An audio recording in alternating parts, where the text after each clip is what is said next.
The apartment was small, devoid of any signs of life or color. The white, bare, smooth walls seemed to suffocate the man, though he never complained. His life, like the space around him, was simple and monotonous. Every day was the same. He woke up early, drank his bland black coffee, worked from home in front of his computer, and at night returned to the same lonely bed. He couldn't remember the last time he had a real conversation with someone.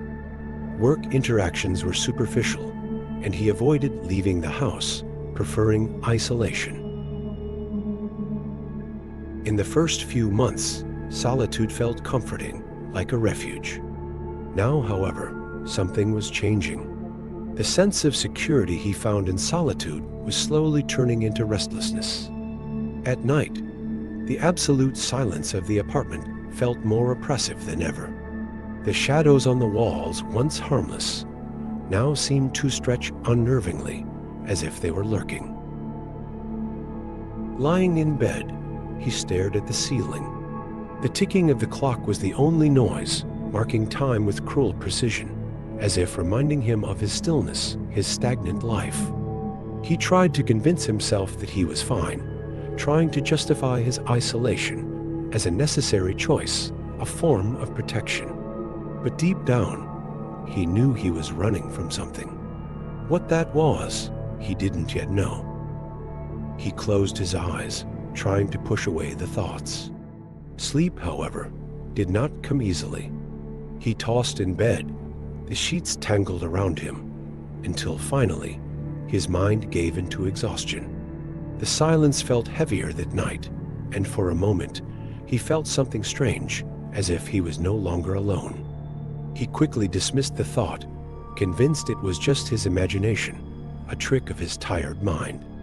However, the feeling of being watched persisted. Something was different that night, but he chose to ignore it, hoping sleep would eventually take him. The clock struck 3 in the morning when he suddenly awoke. A tightness in his chest, as if the air around him had grown denser. He felt cold sweat trickling down his neck and face. His eyes opened slowly, adjusting to the darkness of the room. And then he saw it. In the farthest corner, where the dim streetlight barely reached, stood the silhouette of a person. Motionless, tall, and completely faceless. His heart began to race. He tried to move, but his body seemed paralyzed, pinned to the mattress as if something invisible was holding him in place. His entire body trembled as he strained his eyes to see better. There was no doubt it was a human figure, but where a face should have been, there was only a smooth, featureless surface. Terror flooded his body, a wave of adrenaline mixed with total paralysis. He tried to scream, but his throat was dry. The sound died before it could escape. The figure, however, didn't move. It made no sound, took no steps. It just stood there, watching, or at least it seemed to, despite having no eyes. Every passing second felt like an eternity. The room, once his refuge, now felt like a prison, and the air grew heavier with each moment. He tried to find a rational explanation, a dream, a nightmare, a trick of the light. But the figure was there, solid and real, and that made everything terrifyingly true. Then, as silently as it had appeared, the figure vanished. There was no sound, no movement, nothing. It just disappeared, as if it had never been there at all. The man remained frozen, his body still in shock. Even after the figure was gone, he couldn't move. The feeling of being watched lingered, as though the figure might reappear at any moment. Eventually, exhaustion overcame him, and he fell into a restless, dreamless sleep. The next morning, he awoke feeling dazed, as though trapped between a dream and reality. He tried to convince himself that what had happened the previous night was just a vivid nightmare, but deep down, something inside him knew it had been real. What disturbed him most was the sense that it wasn't over. He was being watched, and the watch had only just begun. The following nights were even worse. Each time he lay down, he felt the same unease, the same oppression in the air, as if something was waiting in the darkness. And with an alarming frequency, the faceless figures returned. At first, they came in solitary visits, the same motionless figure in a corner of the room. But soon they started appearing in pairs, and then in trios. They never moved, never spoke. They just watched him, or at least, that's what it felt like. Their smooth, expressionless faces stared in silence as he grew increasingly incapable of reacting. During the day, he tried to maintain his routine. Work, however, became an unbearable challenge. He constantly felt like he was being watched, even in broad daylight. Paranoia crept into his mind, eating away at his thoughts. He found himself looking over his shoulder at random moments, expecting to find the faceless figures, but he never saw them in the light of day. Fatigue began to affect his performance. At work, he made simple mistakes, and his patience with colleagues were thin. His overburdened mind constantly wandered back to the previous night, to the faces or the lack of them that watched him without rest.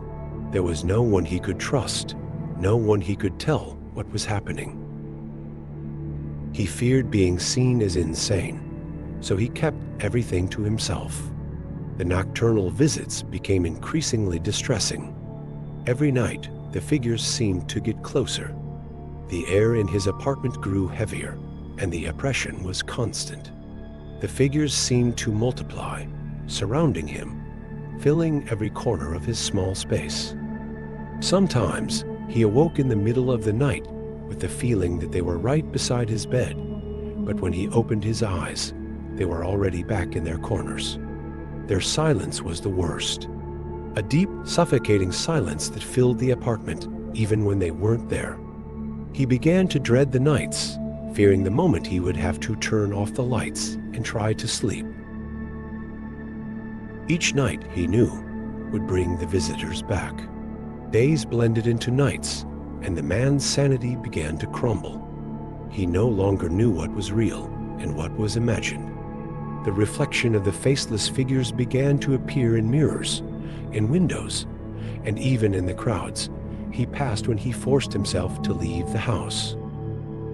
He saw the silhouettes lurking, always motionless, always staring. In a desperate attempt to escape his visions, he began destroying the mirrors in his apartment. First, the one in the bathroom. Then, the small mirrors scattered around the house. But nothing seemed to help. Every time he looked at any reflective surface, he expected to see one of the faceless visitors. Even in windows and store displays, there they were, watching him from afar. He started covering the windows with heavy curtains, trying to isolate himself from any possible outside view. But the paranoia only grew. Now he felt they were inside his own home, lurking in invisible places. And worse, they were no longer confined to the night. In the daylight, he felt their stares, and his mind was constantly teetering on the edge of collapse. Flashbacks began to invade his thoughts. Fragments of his childhood resurfaced, painful memories he had buried. The figures seemed connected to these forgotten traumas, as if they were dragging to the surface everything he had tried to forget. The connection between the faceless visitors and these repressed memories began to form in his mind, but he still resisted accepting the truth. Exhausted, both physically and emotionally, the man knew he could no longer run. That night, he decided to face the figures once and for all. When the clock struck 3 in the morning, they appeared as usual. But this time, he didn't look away. Sitting on the bed, he stared at them, feeling his fear mix with determination. The figures surrounded him, more numerous than ever. Each one stood motionless, but their presence was overwhelming. Slowly, the man stood up and in a weak voice asked what they wanted. No response came, but something changed. The nearest figure began to tremble, its form slightly distorting, as if it was about to reveal something.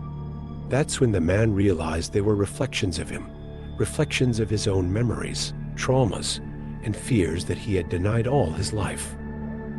The painful memories began to flood his mind uncontrollably. Childhood abuse, unresolved losses, and regrets he had tried to bury now resurfaced. The faceless figures were manifestations of these traumas he had refused to confront. As he accepted this truth, the figures began to disappear one by one. Not suddenly, but as if they were slowly dissolving into the air. With each one that vanished, he felt a weight lifting from his chest, but also a deep pain for what he had hidden for so long. With the figures finally gone, the silence in the apartment became even more oppressive. The man felt a mixture of relief and emptiness, as if something inside him had been removed, but he didn't know how to fill the space left behind. The figures had disappeared, but the memories and the traumas they represented remained. He stood before one of the broken mirrors in the bathroom, looking at his own reflection for the first time in days. There were no more faceless figures, only him. But now, his own face seemed strange and distant, as if he were looking at a stranger. The man knew that, although the visits had ceased, the work of confronting his past was just beginning. If you enjoyed this story and crave more suspenseful tales, don't forget to hit the subscribe button and turn on notifications. Join us each week for new, spine-chilling stories you won't want to miss. See you in the next one, if you dare.